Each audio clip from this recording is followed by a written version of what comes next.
क्या हाल है दोस्तों। मैं विकास तोमर आपके अपने trustworthy channel study for civil services पे आज आपके समक्ष फिर से आ गए हैं लेकर डे 5 का डेली जो सीरीज हमारी चल रही है यूपीएससी से संबंधित 10 क्वेश्चन जो है मोस्ट इंपॉर्टेंट उससे। ठीक है, तो यहाँ पे हमारे पेड ग्रुप के लिए अगर आप ज्वाइन करना चाहते हैं तो नंबर्स स्क्रीन पे हैं, आप जो है कॉल करके पूछ सकते हैं। पहला क्वेश्चन जो है हमारा है, देखिए हमारा मोडस ऑपरेंडी क्या रहेगा कि क्वेश्चन पढ़ेंगे, ठीक, क्वेश्चन में पूछा गया क्या चीज़ है, इनकरेक्ट करेक्ट वो देखेंगे, स्टेटमेंट के आगे क्रॉस या फिर टिक करेंगे और फिर जिस ऑप्शन में वो मैच हो रहा होगा उस पे ऑप्शन को जो है अपना गोला बनाते हुए एग्जाम में और आगे बढ़ जाएंगे। ठीक है, देखिए यहाँ पे परिस्थितिकी तंत्र के संबंध में निम्नलिखित कथनों पर विचार करें। ठीक, ये है पहला मतलब ये परिस्थितिकी तंत्र से वाला क्वेश्चन है, इकोसिस्टम से, और इनकरेक्ट पूछा गया है। हमें क्या करना है, हर स्टेटमेंट के आगे देखना है कि ये सही है कि गलत है। अब पहला जो स्टेटमेंट है कि एक पारिस्थितिकी तंत्र में उपभोक्ता पौधों जानवरों या दोनों से प्राप्त जैविक भोजन पर निर्भर करते हैं। क्या स्टेटमेंट सही है? बिल्कुल सही स्टेटमेंट है ये। ठीक, दूसरा स्टेटमेंट ये है the capacity of an ecosystem to self regulate is known as ecosystem. अब आपने अगर पढ़ रखा है ecotone, is known as ecotone, अगर आपने इकोटोन पढ़ रखा है तो आप समझ जाओगे कि यार ये डेफिनेशन में कुछ काला है। तो कोई बात नहीं, यहाँ डाउट है, अभी रुकते हैं, फिर तीसरे स्टेटमेंट जाते हैं। देखिए एग्जाम में भी ऐसा ही होता है, अभी से आदत डलवाऊंगा आपकी पूरी। ठीक, फिर उसके बाद तीसरा स्टेटमेंट पढ़ रहे हैं हम लोग, the zone of junction between two और more diverse ecosystem is known as homeostasis. नहीं, ये वाली डेफिनेशन तो इकोटोन की है भैया, संक्रमिका की। ठीक, तो इसका मतलब यहाँ पे क्या है, और ये वाली जो सेकंड स्टेटमेंट में जो बोला गया था वो होमोस्टेटिस की है, होम्योस्टेटिस की। तो इसका मतलब कि दोनों जो है स्विच कर दिए गए हैं यहाँ पे ऑप्शन। तो ये दोनों ही स्टेटमेंट क्या हो जाएंगे, गलत हो जाएंगे, और दोनों ही स्टेटमेंट, और यहाँ इनकरेक्ट पूछा गया है, दोनों स्टेटमेंट ऑप्शन नंबर सी में दे रखा है। तो यहाँ पे आंसर क्या हो जाएगा, सी आंसर हो जाएगा। ठीक, इकोटोन क्या होता है, एक इकोसिस्टम, देखिए जैसे कि एस्चुरीज होती हैं, यहाँ पे देखिए आपको इसमें दिखा देते हैं एक्सप्लेनेशन में। यहाँ पे जैसे कि लैंड और ये ओशियन, ठीक, इन दोनों के बीच में जो एस्चुरी, जहाँ पे पानी, रिवर का पानी और ओशियन का सॉल्टी वाटर मिलता है तो एस्चुरी कहलाता है। ये एक दोनों बड़े इकोसिस्टम के बीच का एक जंक्शन है, ट्रांजिशन है, इसको इकोटोन बोलते हैं। और होम्योस्टेटिस तो बहुत ही ईजी है, उस वो क्या होता है कि अपने इकोसिस्टम में जैसा सिचुएशन बनी हुई है उसमें आदान प्रदान एबायोटिक बायोटिक फैक्टर्स के बीच में करते हुए जो है बैलेंस बना के रखने की कोशिश करता है। क्वेश्चन नंबर 2 पे आ जाते हैं। देखिए आप जो है यहाँ पे एक्स्ट्रा इन्फॉर्मेशन पढ़ लीजिएगा पॉज करके। क्वेश्चन नंबर 2 पे आ गए हम लोग। देखिए यहाँ पे कंसिडर द फॉलोइंग स्टेटमेंट बोला गया है, और बोला गया which of the above factor is are responsible for breaks in monsoon. अरे मानसून में होता है ना कि यार मानसून एकदम से, मानसून के सीजन में जैसे 15 जून से लेके आपका 15 सितंबर तक आईएमडी, इंडियन मेट्रोलॉजिकल डिपार्टमेंट, जो कि मिनिस्ट्री ऑफ अर्थ सर्विसेज के अंतर्गत आता है, वो ये कहता है कि 15 जून से लेके 15 सितंबर तक मानसून का सीजन होता है। अब उसमें अगर एक हफ्ते 2 हफ्ते तक बारिश ही ना हो एकदम, तो उसको बोलते हैं मानसून ब्रेक्स। ठीक, समझ में आ गई चीज, एक एक चीज एक्सप्लेनेशन के साथ। अब यहाँ पे हम स्टेटमेंट चारों देखेंगे कौन कौन से ये फैक्टर्स हैं रेस्पॉन्सिबल जो कि ब्रेक लाते हैं मानसून में। कि location of inter tropical convergence zone, ठीक, ये ऐसे जीरो इक्वेटर होती है और ये यहाँ तक क्या ट्रेड विंड्स आती रहती हैं, तो ये जहाँ पे कन्वर्ज होती है उसको ITCZ बोलते हैं। समझ में आ रहा है ना कॉन्सेप्ट। तो ये क्या होता है, बिल्कुल होता है टेम्परेचर इन्वर्जन। नॉर्मली अर्थ के ऊपर जैसे जैसे हम बढ़ते हैं, हवा मतलब बढ़ती है, ऊपर उठती है, तो टेम्परेचर डाउन होता है। ठीक, लेकिन टेम्परेचर इन्वर्जन में क्या होता है, हवा उठने पर टेम्परेचर भी बढ़ता है, कुछ कुछ केसेस में होता है, पहाड़ की वैल्यू में होता है ये सब, एयर ड्रेनेज की वजह से। हाँ, इसकी वजह से भी मॉनसून ब्रेक हो सकता है। Moisture laden winds blow parallel to the western coast. अब इंडिया का जो वेस्टर्न कोस्ट है, अगर हवा भी ऐसे ही चलती आ रही, आपका जो ये जो यहाँ पे सह्याद्रीज और जो वेस्टर्न घाट्स है उनसे अगर ऐसे टकरा नहीं रही है तो ओरोजोनी वाली जो है प्रेसिपिटेशन हो नहीं पाएगी, तो यहाँ पे भी तो बारिश नहीं होगी ना। तो इसके लिए भी जो है हाँ मानसून ब्रेक आ सकता है। और चौथा स्टेटमेंट ये है कि decline in the frequency of occurrence of tropical depressions. Tropical depression वही लो प्रेशर वाली बात हो रही है, मतलब साइक्लोन की, अगर उनकी फ्रीक्वेंसी में डिक्लाइन हो जाता है तब भी मानसून ब्रेक लग जाएगा। इस तरीके से डी ऑप्शन हमारा सही हो जाएगा। ठीक, समझ में आया।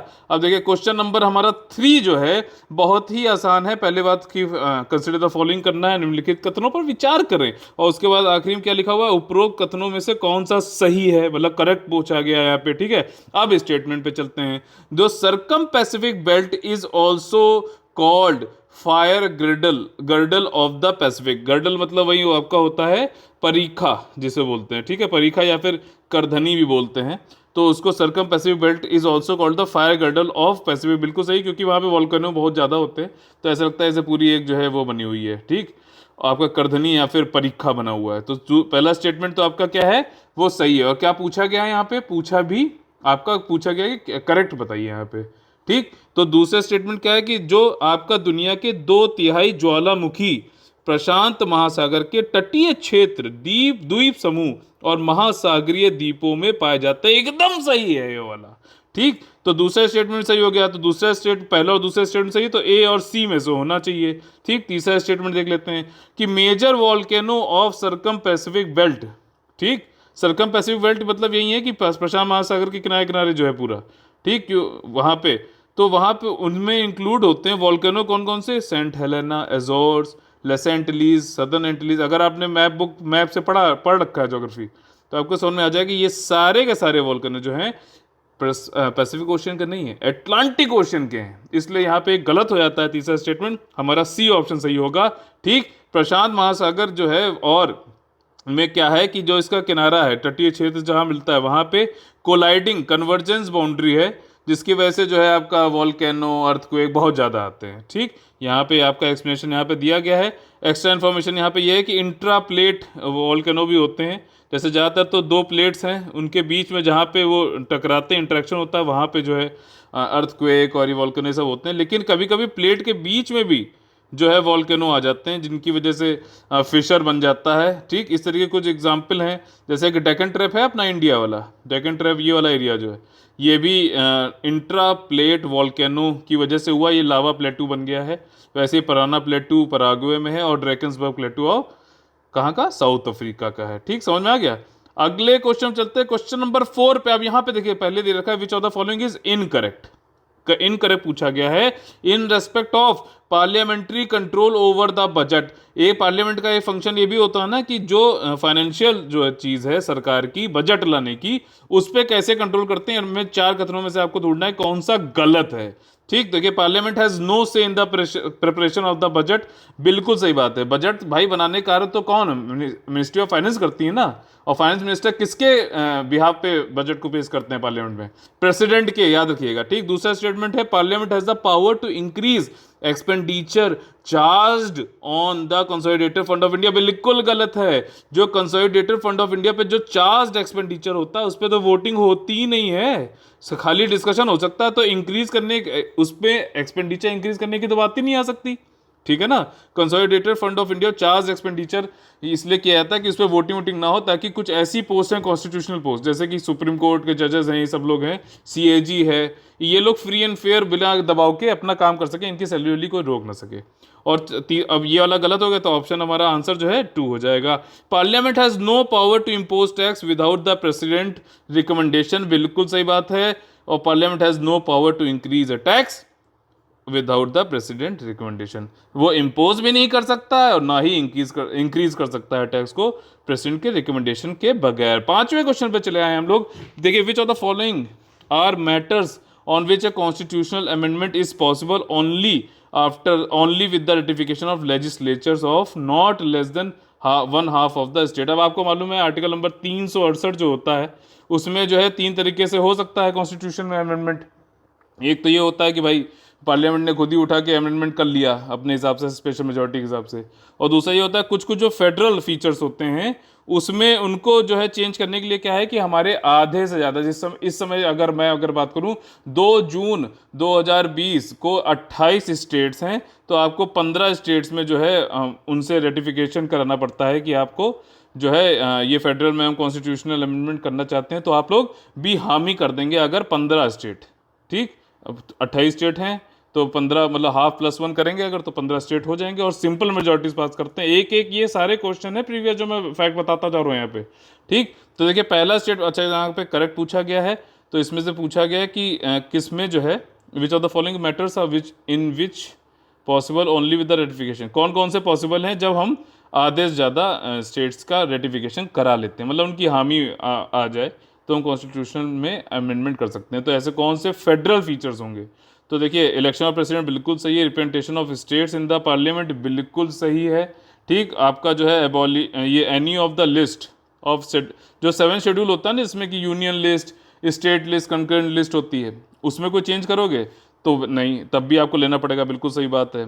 और representation of states in the parliament मतलब कि कौन राज्यसभा में और लोकसभा में क्या कितने मेंबर्स होने चाहिए, इलेक्शन ऑफ प्रेसिडेंट ये भी। लेकिन जो एवोल्यूशन ऑफ लेजिस्लेटिव काउंसिल है, मतलब कुछ कुछ स्टेट में बाई कैमरल लेजिस्लेचर होता है ना, आर्टिकल 169 अगर आप पढ़ोगे तो उसमें कहा गया है कि कोई भी स्टेट जो है अपने यहाँ से जो है ये पास कर दे रेजोल्यूशन कि भाई हमें जो है विधान परिषद चाहिए, यानी कि लेजिस्लेटिव काउंसिल चाहिए, तो जो है उसको एबॉलिश भी करा सकता है और जो है उसको क्रिएट भी करा सकता है। तो यहाँ पे इसमें जो है आपका कॉन्स्टिट्यूशनल अमेंडमेंट कराने की ज़रूरत नहीं है, और जब कॉन्स्टिट्यूशनल अमेंडमेंट की ज़रूरत ही नहीं है तो फिर आधे से ज़्यादा स्टेट्स की परमिशन लेने की क्या ज़रूरत है। तो इसलिए कौन सा ऑप्शन यहाँ पे सही हो जाएगा, ए ऑप्शन सही हो जाएगा, 1, 2 एंड 3। ठीक है, समझ में आया। क्वेश्चन नंबर 6 पे चलते हैं। अब देखिए यहाँ पे थोड़े से मिडिवल इंडियन हिस्ट्री से क्वेश्चन हैं। यहाँ पे बोला गया पानीपत की तीसरी लड़ाई आलमगीर द्वितीय के शासनकाल के दौरान लड़ी गई। क्या, नहीं नहीं नहीं, अब आपको मालूम होना चाहिए थर्ड वाला कब हुआ था, 1761 में हुआ था। ठीक, जिसमें कि मुगल नहीं, जिसमें कि मराठा और लड़ाई हो गई थी अफगानिस्तानियों की। ठीक, और बैटल ऑफ प्लासी जो है, पहला वाला स्टेटमेंट नहीं सही लग रहा है। ठीक, पहला वाला स्टेटमेंट सही नहीं लग रहा है। Battle of Plassey was fought during the reign of Mughal ruler Shah Alam two. नहीं नहीं नहीं, एक्चुअली क्या हुआ है यहाँ पे, ये दोनों ही स्टेटमेंट गलत हैं। शाह आलम जो 2 के टाइम पे जो है थर्ड बैटल ऑफ पानीपत हुई थी, और बैटल ऑफ प्लासी जो है वो आलमगीर 2 के टाइम पे हुई थी। ठीक, तो ये दोनों स्टेटमेंट गलत हो गया। तीसरा स्टेटमेंट देखते हैं, Mohammad Shah was a Mughal ruler during the battle of Karnal. अब बैटल ऑफ करनाल जो है आपका 1700 करीबन 1700 कब हुआ था, 1739 में। ठीक, उस समय मोहम्मद शाह थे, इनको मोहम्मद शाह रंगीला भी कहते थे क्योंकि ये गाना बजाना इन सब चीज़ों में ज़्यादा रहते थे। ठीक, तो तीसरा स्टेटमेंट सही है। अकबर 2 जो थे, इन्होंने राजा राम मोहन रॉय, मतलब उनके नाम के आगे जो राजा लगा हुआ है ना, वो टाइटल दिया था किसने, अकबर 2 ने दिया था। राम मोहन रॉय नाम था उनका, जिन्होंने सती प्रथा के खिलाफ जंग छेड़ दी थी। तो इस तरीके से तीसरा और चौथा स्टेटमेंट सही है, बी ऑप्शन यहाँ पे होगा।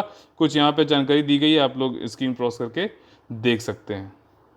ठीक है, देखिए क्वेश्चन नंबर 7 जो है यहाँ पे पूछा गया है कि कंसिडर द फॉलोइंग स्टेटमेंट, और इसमें से कौन सा नॉट करेक्ट है, ये पूछा गया है। ठीक, हम यहाँ पे देखेंगे नारद स्मृति में आर्य संस्कृति के चारों ब्रह्मवर्त, ब्रह्मश्री, मध्य देश और आर्यवर्त का उल्लेख मिलता है। नहीं नहीं नहीं, ये स्टेटमेंट ठीक नहीं लग रहा है, बल्कि क्योंकि नारद स्मृति नहीं, मनु स्मृति में बात करेगी। नारद स्मृति तो जो थे वो धर्मशास्त्र की बात करते थे। ठीक है ना, तो ये वाला स्टेटमेंट पहला वाला गलत है, पहला वाला स्टेटमेंट गलत है, तो मतलब यहाँ पे नॉट करके पूछा गया है। तो यहाँ पे आपका ऑप्शन कौन सा हो सकता है, ये पहला वाला हो सकता है, क्योंकि बाकी तो किसी में दिया ही नहीं गया है। ठीक है, हाँ, तो पहला ही वाला ऑप्शन यहाँ पे ए हो जाएगा।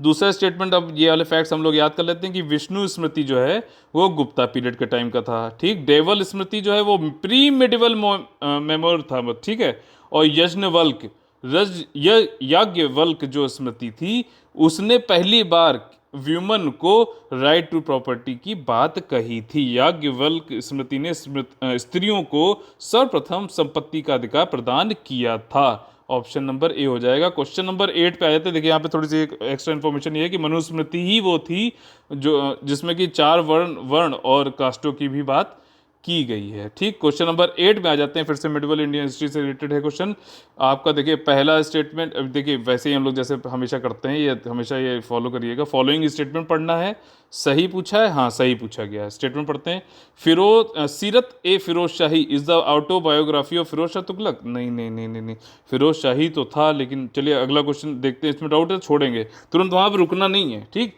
फुतूहत e Firoz Shahi was composed by the unknown author. अब देखिए तुरंत आपने पढ़ा है तो याद आ जाएगा, फुतूहत अ फिरोज शाही जो थी वो थी आपकी ऑटोबायोग्राफी फिरोज शाह तुगलक की, और जो सीरत ए फिरोज शाही थे उनके को उसको किसने लिखा था ये पता नहीं। तो ये दोनों स्विच किए गए हैं, तो इसलिए दोनों ही स्टेटमेंट आपके क्या हो जाएंगे, गलत हो जाएंगे। ठीक है, और तीसरा वाला जो इसमें स्टेटमेंट पूछा गया, क्या ये सही है कि कामिल उत तहरीक रिटन बाय अफीफ नहीं नहीं नहीं नहीं नहीं, अफीफ के द्वारा नहीं लिखी गई है ये, तो ये तीसरा स्टेटमेंट गलत है, नन ऑफ दीज हो जाएगा ऑप्शन। अफीफ के द्वारा जो लिखी गई थी वो थी तारीख ए फिरोज शाही, वो अफीफ ने लिखी थी। और जो है फुतुत ए शाही वो तो मैंने आपको पहले ही ये बता दिया कि एक्सचेंज किया गया। दूसरा जो है ये था आपका ख्वाजा अब्दुल्ला मलिक इसामी ने एक बुक लिखी थी फुतु उस सलातिन, जिसमें कहा गया था कि मोहम्मद बिन तुगलक जो थे, जो यहाँ पे लिखा हुआ है कि जो ये बात हो रही ना, हो रही थी ना वाइजियस्ट फूल वाली, तो ये कामिल उल तौरीक में नहीं बल्कि फुतु उस सलातिन, ये एक्सप्लेनेशन में दे रखा है, भी दिखाऊंगा, उसमें लिखा था कि जो मोहम्मद बिन तुगलक थे वो दुनिया के जो है इसमें इस्लामिक वर्ल्ड के जो है सबसे वाइजेस्ट फूल थे, मतलब जो है बुद्धिमान मूर्ख थे, वहाँ उन बड़े विचित्र कैरेक्टर थे।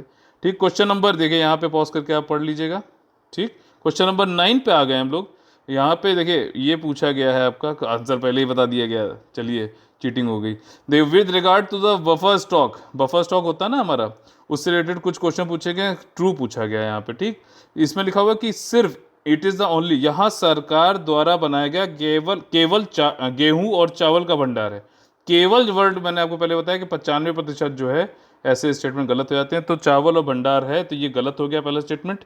और ट्रू पूछा तो पहला ये गलत, ये गलत, ये गलत, तो सी ऑप्शन हो जाएगा। लेकिन अपनी इन्फॉर्मेशन के लिए पढ़ लेते हैं। ये ऑपरेट किया जाता है एफसीआई द्वारा, बिल्कुल सही है। कब ये संस्था बनी थी कमेंट बॉक्स में लिख के बताइएगा।